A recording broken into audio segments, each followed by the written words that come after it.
After meeting his demigod brother, the son of Poseidon must find a magical artifact to stop his enemy from resurrecting a titan who will destroy the world. Today we're going to recap the story of the movie, Percy Jackson, Sea of Monsters, from 2013. The Olympians are real gods who have had half-breed children with human beings. Percy Jackson is one of them, son of Poseidon, the god of the sea. 7 years ago, during a trip to Camp Half-Blood, a safe place for these people, only 3 young people found the place, and one of them stayed behind. The teenagers run frantically through the forest. Suddenly, a huge branch is thrown and hits Grover. So Talia Grace decides to cover for her friends and face the monsters alone. She wields a knife and charges at the men. However, she is surrounded and one of the opponents pulls her from behind and throws her away. The girl gives up her life to save her companions. However, Zeus, who is Talia's father, casts a spell that turns the girl's body into a tree, and this creates a barrier to protect all the half-bloods in the camp. In the present day, Percy Jackson undergoes an endurance test at a kind of festival full of mythological monsters. The young man tries to reach the top of a tower, but is knocked down by his colleague Clarice. Even so, he manages to get up and is distracted when one of the participants falls from the structure. At that moment, Percy decides to help him, but this causes him to lose the competition and Clarice wins the race. Soon after, he meets his friends and the winner comes up to mock him, but Annabeth Chase claims that Jackson is better than her, since he saved a person. Later, Percy uses seawater to heal his wounds while talking to Poseidon. The young man leaves the place hurt because his father doesn't answer, but he doesn't notice that the water moves when he turns his back to the sea. Meanwhile, Dionysus talks to someone who has arrived at the camp claiming to be the son of Poseidon. Later, Chiron summons Percy to the big house. Then he reveals to the group of friends that the young man has a Cyclops brother called Tyson, which surprises everyone. Jackson's brother reveals that his father helped him find the place because he was in a forest and a trident appeared and pointed him in a southerly direction, enabling him to find the camp. During lunch, they are interrupted by a sudden earthquake, and Tyson reveals that the cause of the tremor is a cow. Everyone runs to the edge of the barrier to observe and notices something shaking the protection. Then it breaks and a golden bull appears. The beast starts head-butting with its giant horns and knocks over the students, who run desperately. Soon after, Percy is run over and a flamethrower comes out of the monster's mouth. Jackson distracts the beast and Annabeth prepares to attack it with a spear, but the enemy advances against the young man. Even so, the girl manages to get her weapon into one of the creature's gears, which continues to move and is now running after the young woman. Clarice seizes the opportunity and mounts the bull, in which way she strikes a sword blow to its back, but is easily defeated. Before the creature can continue its attack, Tyson steps in front of it and manages to grab it by the horns. At the same moment, the monster uses its flamethrower to roast the young man, who emerges unscathed from the fire, leaving everyone impressed. The other teenagers then throw a tree trunk at the animal, which runs after them and Percy tries to tie it up with a chain, but is dragged to a rock wall, where the creature traps him. In this way, Jackson throws a weapon into the bull's mouth. The object becomes a sword and begins to destroy the enemy from the inside out, causing a huge explosion. The young man is stunned after the impact and is attracted by Luke's voice, who confesses that he was responsible for the attack. He starts talking about a prophecy that Chiron and Mr. D knows about it and it involves Percy, but the young man takes an amulet out of his pocket and a glow makes it disappear. After the battle, Clarice wonders why the Cyclops wasn't burned by the fire, not knowing that the young man's species is flame-resistant. Looking at the barrier, the young people realize that it is very fragile because Talia's tree has been poisoned. Percy appears and reveals that Luke provoked the attack in order to achieve his goals of annihilating all the half-bloods. The young man asks Chiron about the prophecy, and the centaur replies that certain knowledge can be a burden for a new person. Nevertheless, the man asks Percy to enter the attic to find out the whole truth. The place is full of strange objects like candles that start to light themselves. Jackson finds a skull that is the spirit of Delphi, speaker of Apollo's prophecies and destroyer of the mighty Python.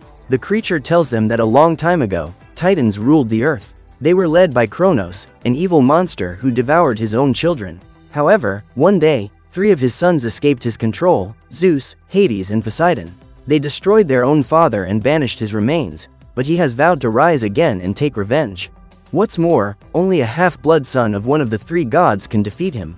Chiron claims that Percy is the only young man alive with the characteristics described in the prophecy, because he is the son of Poseidon, but the young man is worried about destroying Olympus without meaning to because he isn't good enough. Annabeth then says that the Golden Fleece can heal the tree and restore the barrier. so she asks Mr. D for permission to go on a mission to the Bermuda Triangle in search of the object. The man believes that this is a bad idea, but he still tells all the young people at the camp about the plan. He also appoints one of the strongest satyrs as his guide on the mission, and the best warrior in the camp, the daughter of the god of war, known as Clarice. Percy warns the girl that Luke is still out looking for the fleece and that she should be careful, but she ignores him. Jackson and Annabeth are looking for their friend Grover in order to go after the magical artifact, even though 2 other students have already been chosen to carry out the mission. As they pass through the forest, they encounter the guards protecting the barrier and hide from them. However, Tyson appears and causes a lot of noise, which makes the warriors discover the group's location, but Percy manages to fool them by saying that he is helping to guard the camp. Cyclops warns them that the fleece is protected by Polyphemus, a half-blood of the same species as his. Finally, the group decides to take Tyson on the mission, as he can help. Annabeth is annoyed because the young man makes a lot of noise and the fact that he only has one eye can attract people's attention. Because of this, she uses a magical perfume on him, which makes his face like that of all the other youngsters. Grover uses his keen nose to indicate that they should head south. Then Annabeth whistles and flying lanterns appear, revealing a cab in the darkness. Inside the vehicle, 3 strange women, who have no eyes, drive the car in an uncontrolled manner. Suddenly, a tree appears in the way, so they split the cab in half, but Percy stays in front of the obstacle and his friends pull him back to one side of the vehicle. Jackson questions the women about the prophecy and threatens to destroy one of their eyes that falls into his hand. They then point out several pairs of numbers and say that the son of Poseidon will know what it means when the time comes. After the group leaves a coffee shop for Half-Blood, Grover passes near an alley and is captured by unknown men. He tries to fight back using his crutch, but the guys use a magical artifact to disappear along with the young man. Percy believes that the men are Luke's partners, since he needs a satyr to find the fleece. Jackson and his companions go to a delivery service store owned by Luke's father, Hermes. They meet the guy at reception, then reveal to him that his son has attacked the camp. Hermes opens a door inside the store that leads to a giant factory. He uses some kind of staff in which petrified snakes become real. The man asks the snakes for help in finding his son. The guy hands Annabeth an object that can unleash the winds of the 4 corners of the world and is startled when the girl tries to open it inside the factory. What's more, Jackson receives a ribbon capable of making objects disappear. The snakes then locate Luke near a beach, traveling on a yacht. The group of friends go to a port by the sea and spot Hermes' son's boat, but they don't know how to get there. So Tyson decides to ask Poseidon, his father, for help. Suddenly, a hippocampus, a horse-like creature, appears in the sea. The 3 companions mount the animal, which glides through the water towards the boat. They enter the yacht quietly, and while they're talking, they don't realize that there's a giant scorpion's tail swinging behind them. What's more, one of Luke's henchmen, a bizarre monster, can sniff them out. On the outside of the boat, a manticore prevents the group from continuing. Luke tells him that Grover is already on his way to the Bermuda Triangle, since he followed the path with the man's other henchmen. He also reveals that he is after the fleece to carry out his plan to revive Kronos, and that he has already found the remains of the Titan's body. After being locked in the cell, Annabeth confesses to Jackson that she believes Tyson is dangerous, and even if the young man doesn't believe it, they should beware of Cyclops. Later, Percy uses his powers to cause giant waves in the sea, which make the boat move suddenly from side to side. In this way, Annabeth manages to reach the backpack and get the magic ribbon. The demigod uses the object on the cell's grating, which makes the irons disappear and they manage to get out. They cross a room where the manticore is sleeping, and manage to reach the outside of the boat, where they meet one of the enemies. Seconds later, one of the opponents starts fighting with Percy, who throws him off the boat. At the same time, Annabeth and Tyson are surrounded, but they fight back. Jackson climbs to the top of the yacht and his friends find a dinghy in a hidden compartment. When he puts the vehicle in the water, the Cyclops fails to engage the engine, causing it to fall into the sea. Percy, who is still on top of the yacht, uses his powers to raise a wall of water and prevent the enemies from reaching the boat. Soon after, Annabeth uses a magical artifact to unleash the winds from the 4 corners of the world, which propels the boat, which leaves the site at high speed. What's more, Jackson uses his powers to create a giant wave, which he uses to surf to his friends. However, Luke catches up with him, but is thrown into the sea after receiving a blow from Percy. During the boat trip, Annabeth reveals that she doesn't like Tyson very much, because it was his kind that ended Talia's life. Suddenly, dark clouds appear in the sky and the device that was propelling the boat breaks due to the Cyclops' recklessness. Fins appear in the sea and the girl believes they are sharks, but it is a circular structure that is part of the body of the Guardian of the Sea of Monsters. The group tries to get out of the whirlpool, and Percy uses his powers, which don't work because the place is not under Poseidon's control. The small boat descends at high speed towards the circle in the center, then dives into the sea through a bizarre tunnel. In a few seconds, the group arrives at a cavity that they realize is the stomach of the Guardian of the Sea, and everything that disappears in the Bermuda Triangle is there. They hear Clarice's voice and find the girl with the crew of her ship, who are zombies. Suddenly, all the water in the area begins to be sucked towards a giant structure, which indicates that the monster is digesting, but Clarice's boat remains immobile as it is trapped by chains. Nevertheless, the moorings break and the small ship moves towards the meat grinder. Clarice asks the crew to aim a powerful weapon at the structure. So Percy has the idea of giving the creature a stomachache, so that they can get out through the intestines. Soon afterwards, all the crew hide and Jackson drives the giant gun.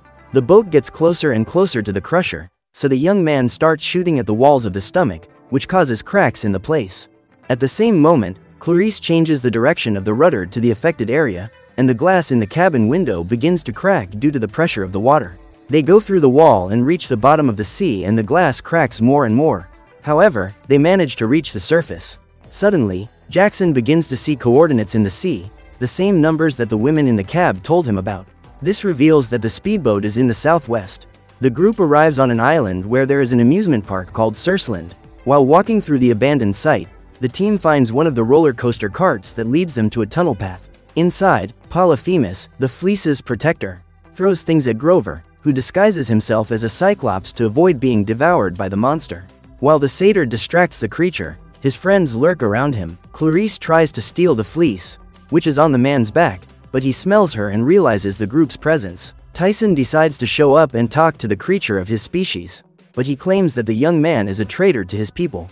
At that moment, Percy manages to steal the magical artifact by jumping on Cyclops' back. However, Tyson receives a powerful blow from his enemy.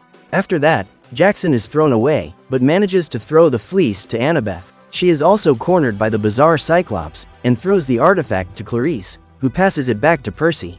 At that moment, Grover takes off his costume and draws the creature's attention.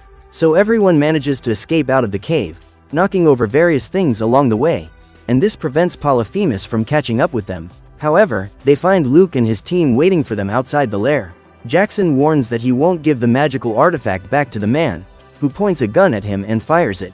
Tyson steps in front of his brother, receives the projectile instead of him, and then falls into the sea, which leaves everyone shaken. Percy believes that the prophecy is being fulfilled because he failed to protect Tyson, but his friends and even Clarice trust him as a leader. At the same time, Luke begins a ritual and prophesies that Kronos will revive from his tomb. As he places the fleece on the coffin, lights begin to appear around him. After being arrested by the criminals, Jackson takes a pen from his pocket, which he uses to cut the ties that bind Grover. The pen then becomes a sword and Percy advances towards the fleece. He gets into a battle with Luke, and drops his sword on the ground. The son of Poseidon receives several blows from his opponent, who begins to squeeze his neck and is about to deliver the final blow with the sword, but Tyson appears and stops the enemy, throwing him away. The Cyclops shows that the seawater healed his wounds when he fell off the cliff, which is why he made it back alive. Suddenly, they are interrupted when an explosion erupts from inside the tomb and shakes everything around them. Several stones move in the air and come together to form the body of a giant monster, indicating that Kronos is being resurrected. At the same moment, Luke puts himself at the creature's disposal, and it swallows him without a second thought. Jackson picks up his sword and heads towards the monster, but Manticora appears and stops him from attacking. Kronos devours everyone around him, including Grover.